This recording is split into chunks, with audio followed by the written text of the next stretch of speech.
students who do not have internet access, mobile devices, and other related at home.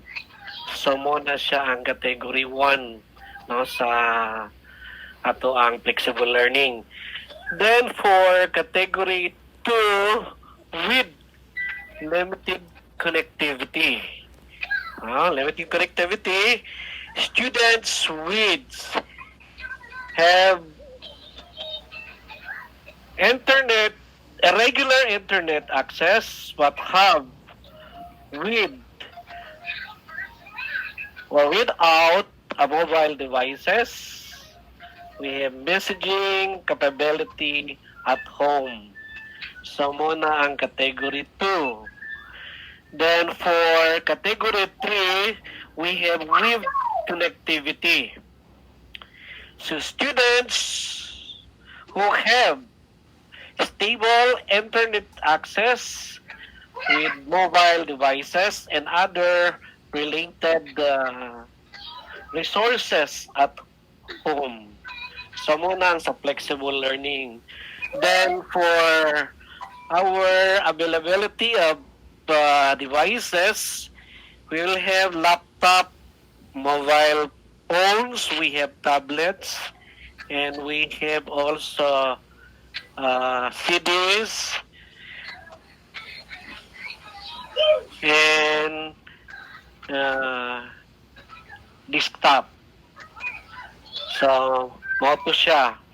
So, for offline flexible learning, you will have the printed module, no?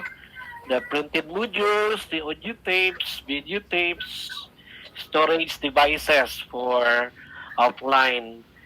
Then for blended, you'll have computer, laptop. We have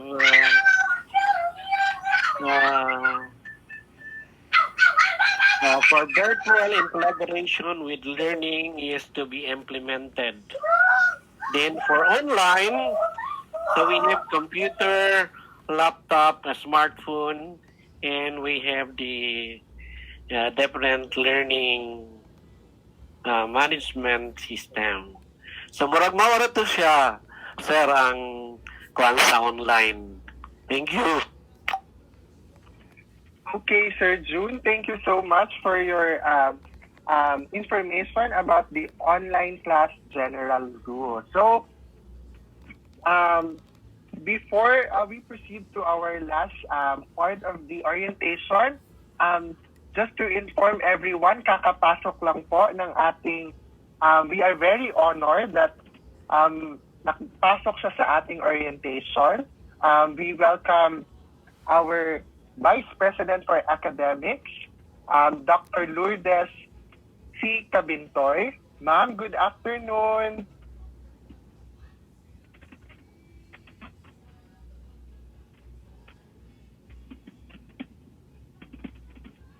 Ma'am Lourdes. Ma'am, nakamute kayo, ma'am. Okay. So, good afternoon. Okay. So, okay na ang sound? Yes, okay. Ma'am. So, good afternoon, everybody. So, you are a total 60? Oo. That's good. So how are you going now? Okay. Ma'am, so this is composed of students? Yes, ma'am, students mostly. So, we will be asking you an inspirational message po this time na nakapasok na kayo, ma'am. So, I will give you the Google Meet to give us an inspirational message. Okay, so thank you so much, Attorney GP Matuginas. I-attorney Tanaka ron siguradong ma-attorney na gyud. So, good afternoon, everybody. Good afternoon, especially to our new dean, a very active dean, and who is very conscious about what the administrative functions for being the dean of the College of Agriculture. I'm very happy that somehow at the start she's now able to do something. Good afternoon also to our little dean, si Edna Halin Galagar. Even without the dean for the past several months, she was able to make the program going on and able to keep the agriculture is still at its own pace. And good afternoon, especially to the faculty members of the College of Agriculture. We have Rich Jam, Hostino Pana, isa pa ni Uban, who are around, and then of course the students are propicio. Okay, isa pa ning Uban. There are plenty. So I see in the rows that you are a total of 60 and now 57. That there are now students joining the group. I'm happy that you are able to get in. Cynthia, mga ikugpasaylo, that I was not able to come in on time. Although I said and I told your dean that I will try really to be around. I was supposed to be on time. But the thing is, with the information coming from our church clock. So for the first time since March, this is my first time to attend the mass, in the church. So that's why, with that excitement that I can already attend a mass, because only every morning that I joined the mass to stream, the live stream. So this time, this is really live. So nakalimot ko. So pasaylua ang tigulang because of the excitement. So what happens, I went to the church during the Alleluia. That's the time that I remembered that I have this appointment. So immediately after the mass, so I have to come over and then ask your dean whether you're still ongoing. So she said, still, around. So okay. So I can get in? So yes, ma'am. So open dayon. So good that I was able to get I was given the link. So immediately dali lang. Salamat kaayo og pasensya sa tigulan na kalimot because of the excitement to attend a mass for the first time since March. This is the first time na nakamisa ra gyud ko. Okay. Now, congratulations to each one. Congratulations that you have now a new dean. A very, very qualified dean who can probably make a turnaround 190 degrees. No? For the program to be really doing the best and can really show what should it be for the College of Agriculture. Now, we know that there is a good potential for the College of Agriculture, especially if we have a dean who can guide to the desired direction. And considering the qualification of your new dean, our new dean, Dr. Alminda Fernandez, I know she can give you the best on the performance, including the performance in the board examination, performance in fact also in taking the test, the examination, so that you can have your NC2, NC3, NC4 if ever, and performance when you will be in your job. The kind of training that probably will be inputted to you and will be added to whatever is lacking from the past will surely be something that your dean will make adult time a sort of putting in some more of what is lacking. So she will be making some sort of evaluation. What more shall be done to add to the performance, to the knowledge, to the skills that the student should have before graduation. Now, even if we are under this new normal, with all the changes in our modality in the delivery of instruction, we understand that you also make some changes and some revisions, no, of your way of delivering and your way of teaching, especially for our faculty members, and the way of learning also for our students. Congratulations, students, for being around. Congratulations that you give a time to really join. And when I came in, I was able to listen to Mr. Justino Pana about informing the modality of delivering flexible learning. So I hope and I pray that each of the faculty members has already the necessary learning guide or the course pack if ever. The course pack according to what is required in this kind of delivery. Now, in surely there would be some improvement, some enhancement in how the courses, the instruction will be delivered. And we understand that each one will really do the best.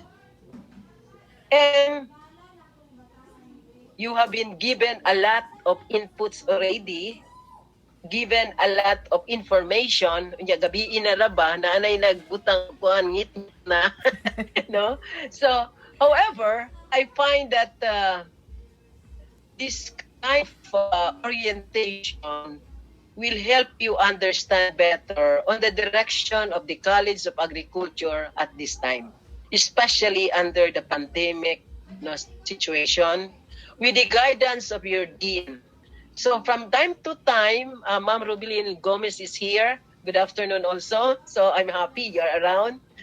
And with this, from time to time, she will be able to do something with the help, of course, of all the faculty members who are competent in providing the necessary knowledge and skills for our students, especially the graduating, giving emphasis to our graduating students so that when they take the board examination, a good percentage of passing, the good rating, a good percentage, the passing rate would be achieved. So this is one area that we would like to request the College of Agriculture, of course, with the assistance of Attorney Matuginas, to really help in seeing to it that the desired learning outcomes would really be inputted to the students so that the outcomes, the desired learning activities would be inputted so that the outcomes that we have would be in accordance to the program outcomes based on the respective course outcomes. So please try to review the program outcomes, okay, so that you'll be guided to your respective course learning outcome.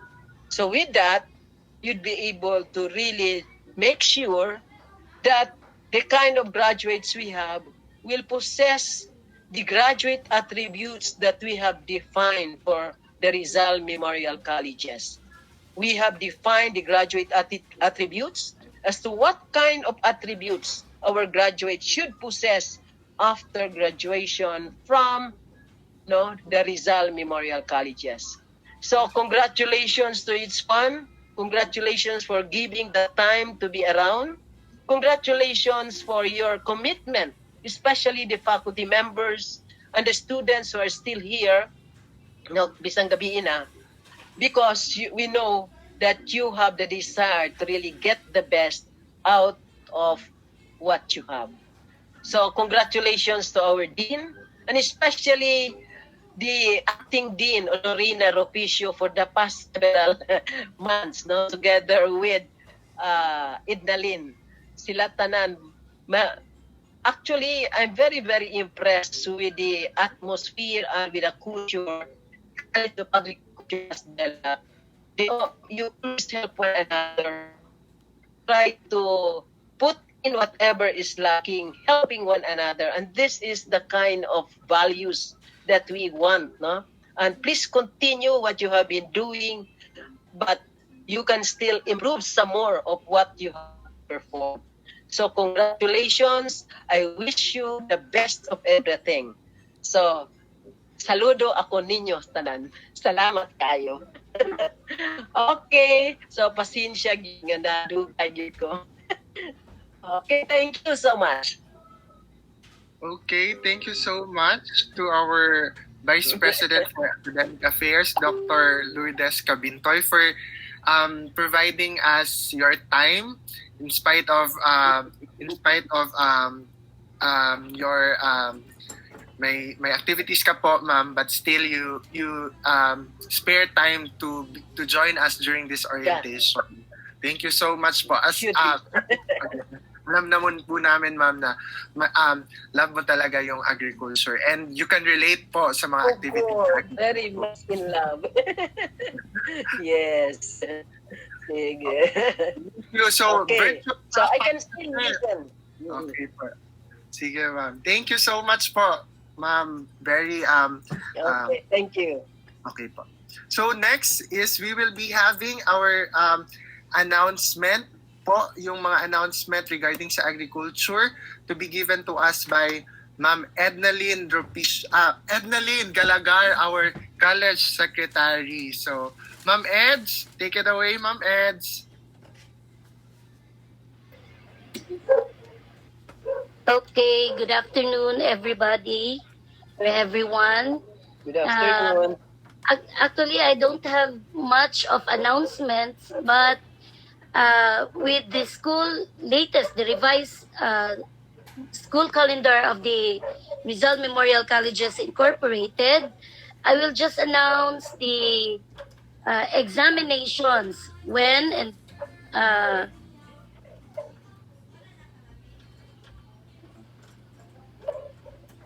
well, the first examination on the first semester, academic year 2020-2021, will start on October 1, 2, and 3. That will be the prelim examination. And the midterm exams will be on November 5, 6, and 7. Then the semifinal is December 3, 4, and 5. The final exams will be on January 14, 15, and 16, 2021. Now, the coverage of our semester classes started last September 1 and will end on the January 16, 2021. And the second semester, upcoming second semester enrollment will be on the January 18 to 31, 2021. So hope everybody in the agriculture students, hope that I will see you on the second semester enrolling and continuing your course. And much of ado,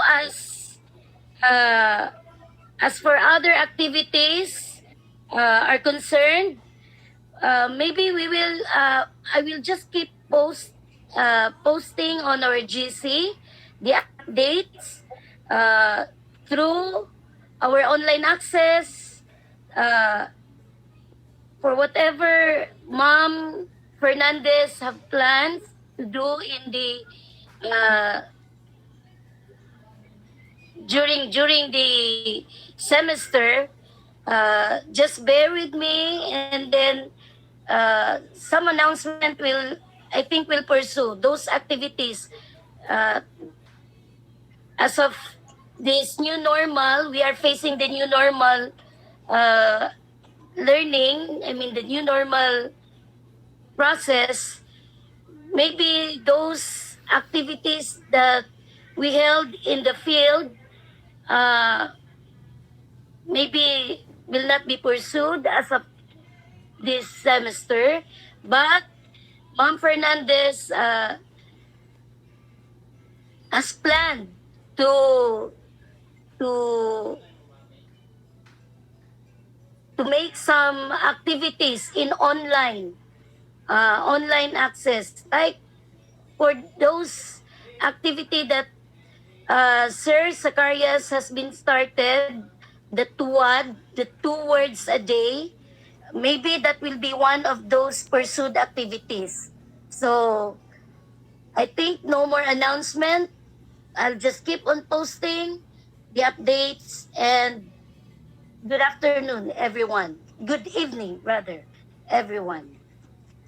Okay, Ma'am Ed, thank you so much for presenting the revised calendar of activities for the academic year 2021-2022. So, excuse me. So, with this, before we will end, so isa sa mga nagkaligtaan ko is on the student organization. So, the College of Agriculture or the RMC as a whole has its supreme student government. So every colleges has its own local council. So for this semester, it will be scheduled for the election by the Office of the Student Affairs with Sir Amando Akla, as well as for the organization, particularly for the College of Agriculture, is we have the Philippine Association of Agriculturists, the Rizal Memorial College Student Council. So for those second year, third year, and fourth year, so alam na nila na meron tayong PAA or Philippine Association of Agriculturist Student Council na organization. This is just only exclusive for agriculture students. So in later days, in the later weeks, we will be planning the activities as well as the recruitment and membership of those, especially for those first-year students. So we will plan out the activities as well as those membership. But for now, we will just keep you posted and updated for the calendar of activities, particularly for the election of the local council for agriculture as well as for PAA. And much more than so, we are almost we started for exactly 4 p.m. and we are now already 2 hours in our orientation. So kuan na nagngit-ngit na si Sir Panya dira sa iyahang balay. So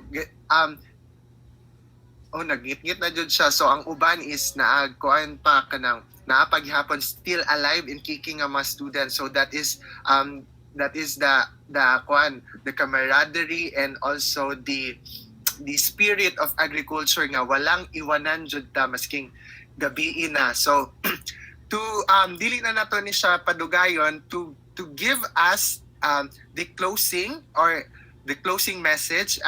May I request po our new Dean of Agriculture, the very young and very beautiful Dr. Alminda Magbalot Fernandez to give her closing message and encouragement, as well as to go beyond what is expected as an agriculture. So, Ma'am Dean. Thank you, Attorney Dr. to be JP Matuginas. I'm really happy and glad to see our beautiful Vice President for Academic Affairs, Dr. Lourdes Cabintoy. Thank you for your wonderful message to us, and we are really greatly inspired by your presence and your message. And my closing I already had given you the opening remarks, which is much more of the purpose of this activity and our our purpose in the College of Agriculture. But now I would like to thank you for your enthusiasm in joining this commitment, in joining this event, for this truly prove and a success talaga in our college, that we are still united and we are still very vigorous to do our part as future agriculturists for our students and for the faculty and staff, the energetic members. No, I would say thank you very much for your participation, and you've been always very cooperative since the beginning as a new dean. So thank you very much for this activity, and before we end, we can open some. Let's take advantage of us being gathered now. We can listen to students' comments or questions regarding these online classes for now. So Sir JP, we can accommodate some questions if they have concerns during for this class. Okay, so the floor is open for those students who have clarifications, questions on the online classes, or any concerns for the College of Agriculture. So, sinong may tanong dyan? Sinong may questions? Nandito si BP na pwede ding sumagot sa mga questions. Oo. Okay. Sinong yung may questions dyan? Si RG. May questions ka, RG? Mga first year. Jubert. Yung mga first year dyan na curious about sa College of Agriculture. So far, so good naman yung first week of classes natin. Mag-comment lang kayo, mag-thumbs up lang kayo kung okay yung first week of class nyo. Okay, so far, nag-thumbs up na sila. Okay, yun yung concern din. One of the concerns of these students is mahina yung internet nila, but they are coping up with the new normal. So, as much as possible, the College of Agriculture faculty is doing its best to provide you online and offline learning environment. So, nag-a-adjust tayong lahat. So, as much as possible, very approachable naman yung mga faculties natin to cater your queries, your problems when it comes to online learning. So, ma'am, parang wala na silang questions, parang they are already very enthusiastic to go on the next part of this on the next week class and beyond after first semester. So, parang wala na atang question, ma'am. Parang all right na siya. Okay. Okay. May question lang dito relative na mga working students. But, okay. Yung concern nyo with mga working students, we can provide you naman the modules, the learning materials so that you can cope up with the learning environment sa College of Agriculture. So, yung mga working students. So, hindi naman siya new na problem kasi the College of Agriculture is very flexible naman in implementing learning in studying, especially sa College of Agriculture. So, parang wala ng questions. So, Ma'am Dean. Thank you, Sir JP, and thank you for the students for your concerns. So yun nga, we have the The administration is also asking the faculty to be flexible as much as possible to adjust in your needs and in your difficulties. So na-explain na ni Sir JP on the default on the, and also ni Sir Panya on the different modalities on how can you cope up with if you cannot be online, then you can be modular. And may tanong lang ako kay Doc Lourdes about, kasi kanina na-raise namin earlier about the class attendance on for online. Is easy because we can just screenshot the video call, but for Yes. modular po, how like HR would be asking for our attendance, and for modular wala kaming online video call, but only they will access on the Google Classroom. So my requirement By po the ba? way, Yep, opo. yeah. Actually, when you say modular, how will they be able to get the modules? Through the Google Classroom. So that means they still have an access. So they still have a line. So probably there is where we can, that's why this is flexible. And in a flexible, it could be online, it could be blended, and it could be off. So you can utilize the blended, wherein at some time of a particular part of the semester, the module would be utilized for such without necessarily having a face through the virtual face-to-face, okay? Not the physical face-to-face. Like this is a virtual face-to-face, but no physical face-to-face.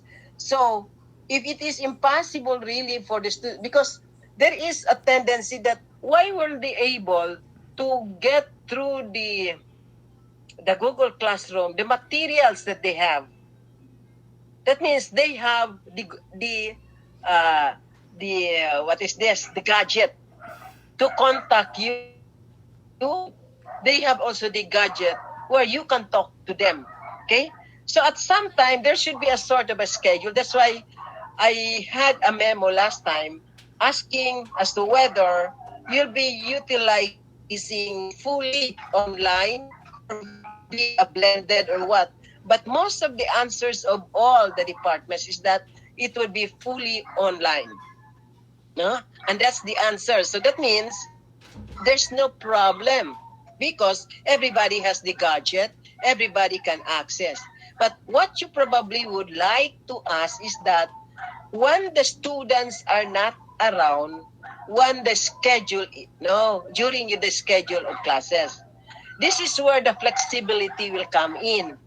You are there, you probably would have to meet with them and then through virtual and then discuss some little things, but some of the work to be done would be through that module. But we need to see also the kind of module that they are utilizing. Because if it is just the reading and there's no activity, there's no something that they have to produce and to submit, that's another story. Because when you see modular, there are activities that will really prove that the students are doing within a prescribed time. That means the schedule is set that these are the activities that they'll have, the assignments that will have to be done and to be submitted on a particular date. Okay? Dili kay tanan ratsada at the end of the semester. That should not be the case. And that is not modular. Because when you say modular, there is a set time schedule for such a kind of activity. Okay, no? So when it comes to attendance of faculty, you have to give us information for that week. What will you be doing? Okay, whether it is online, and then for how many hours, or maybe offline for how many hours, and what equivalent activity the students will be doing. Okay? So that should be well emphasized. So on a weekly basis, give us the information, especially our, no, you just give me a sort of, what is this? The dean will just give me a summary of what each faculty member will be doing, because our HR will actually be monitoring the attendance of the faculty. Okay, as to whether you are conducting really classes or not, and what you conduct, that depends now on the schedule that you set as to what you'll be doing. Is it modular? Is it the blended, or is it pure online? Okay, so that is very, very clear on a particular week, so that the HR, when they check the attendance, they would know. Now, talking about screenshot, okay lang, the screenshot that you are handling SATs, no?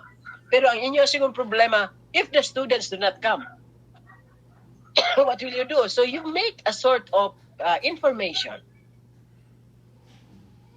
Now, more flexibility in that aspect. Okay? So, we are very aware, no? We are concerned about the attendance of our faculty members that will be checked by the HR. By the way, our IT is now organizing, making a system about checking attendance of faculty on classroom performance. Not classroom performance, but faculty classroom attendance, no? Through the virtual. But still discussed to be presented, and we'll be having an academic council meeting. They had already made this system so that it would be subjected to some deliberation, maybe for possible enhancement. So, but for the meantime, medyo flexible din ang kanilang sa HR, no? What they are very dependent on is just the screenshot. The screenshot that you are holding at such a particular time. Maybe not all will be present because they are working and you are giving such kind of activity. So, information lang importante muna for the meantime. But the system is still being established by the IT, and we will be having some discussions on that in the academic council once it is already done, pero subject to further enhancement.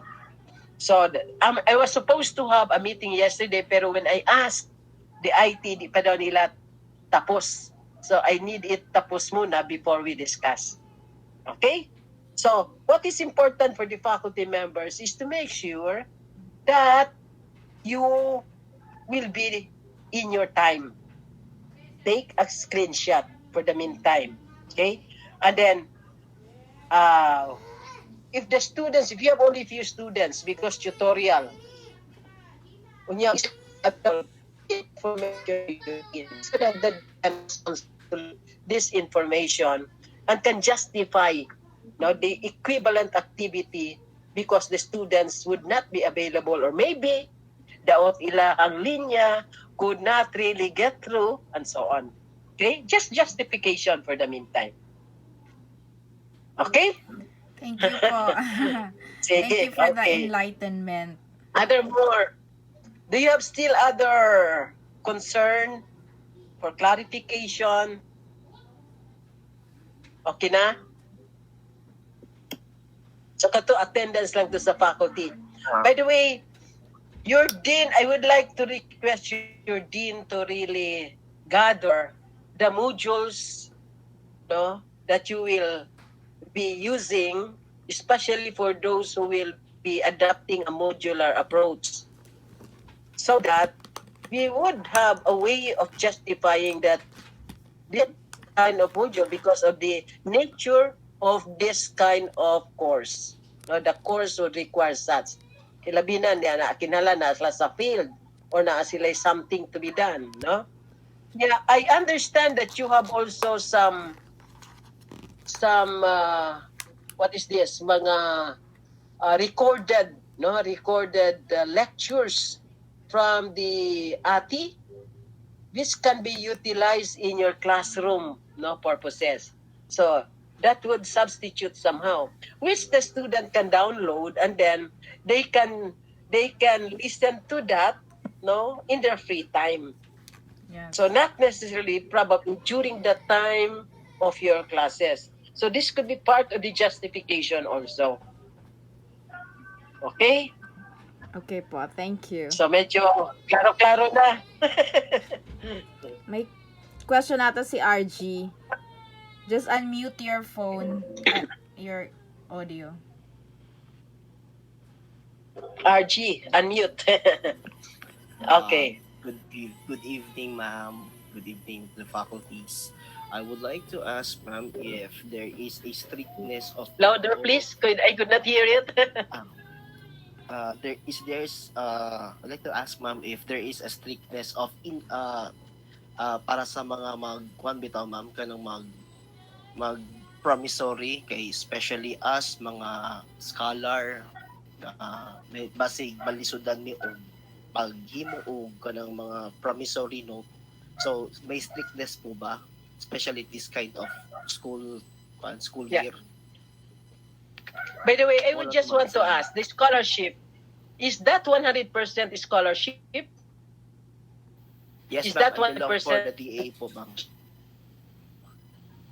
Yes, ma'am. Yes po. Okay. DA If po, it's a 100% if it is a 100% scholarship by the government, the Department of Agriculture scholarship, wherein it covers both the tuition and other fees, actually there's no problem about that. Just give information. Ayaw ikuan lang kana bitaw, scholar bitaw ko, kasabot na sila. No, you still have to make a letter, information as to the status, because that would serve as an equivalent promissory note. If it is 100% scholarship. But if it is a percentage scholarship like 50% or 75% scholarship, and you still have a counterpart of 25%, you have to pay your 25%, your counterpart, so that the other 75%, which is under scholarship, would be understood by the administration, which you will not be required to pay. So it's just a matter again of communication. Make a letter that you are clean with your counterpart, but it is now the government's scholarship that is not being paid. So klaro kayo na siya. You are fully paid in that aspect, because mga scholarships from the government, from an individual, or whatever, is assumed to be paid, Assumed to be paid.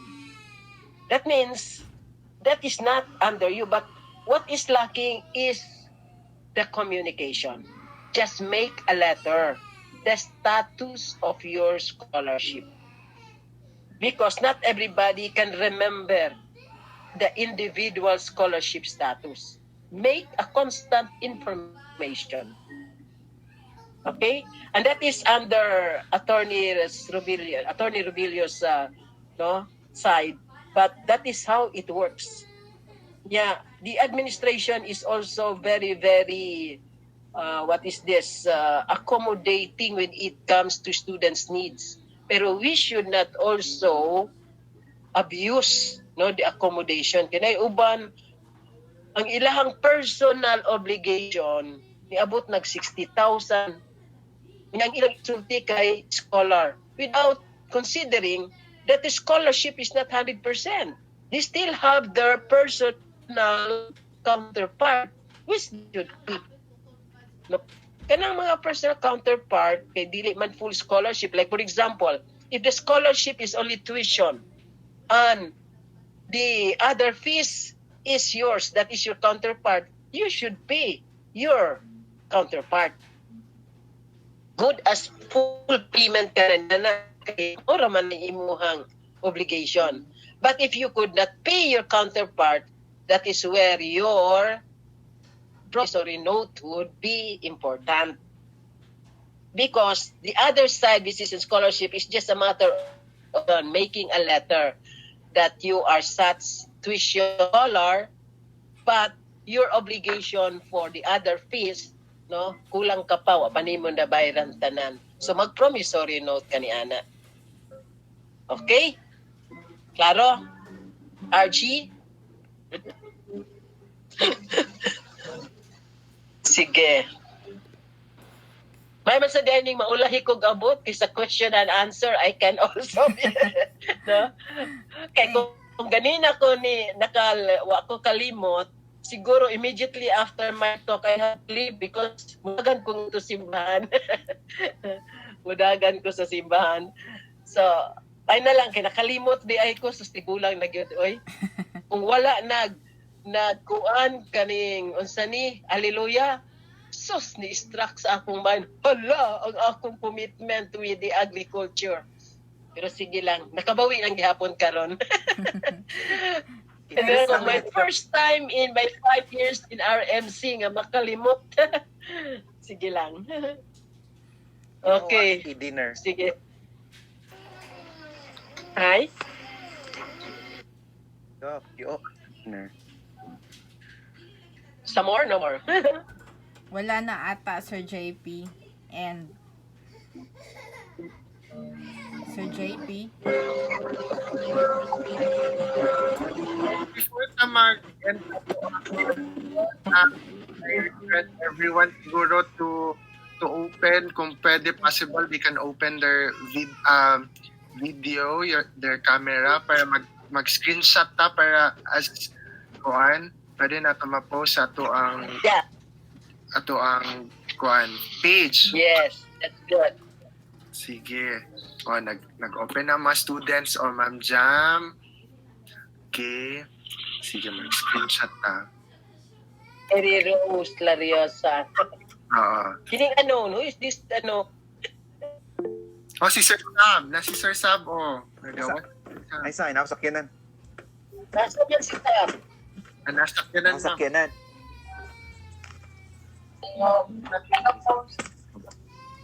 Okay, sige. Okay, mag-smile ta. Okay, 1, 2, 3. Okay, isa pa.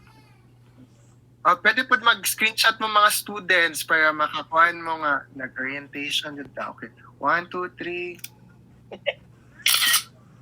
Okay, isa pa ang nakakuhaan. Open.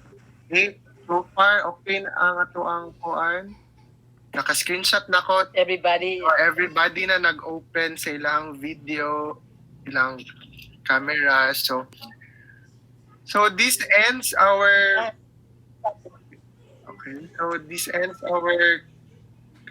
agriculture class agriculture department orientation 2020, and manghinaot mi sa tanan nga mga estudyante nga you have the enthusiasm to study all in agriculture because agriculture kay kinahanglan kaayo. So basig manihapon na mo kay alas 7 na. Thank you so much everyone for joining our orientation, and God bless. So see you, kita-kita. Thank you.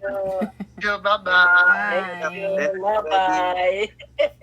Thanks a lot, Sir JP. Salamat. Salamat, Doc Lord. Nakaapas ko. Yes, oo.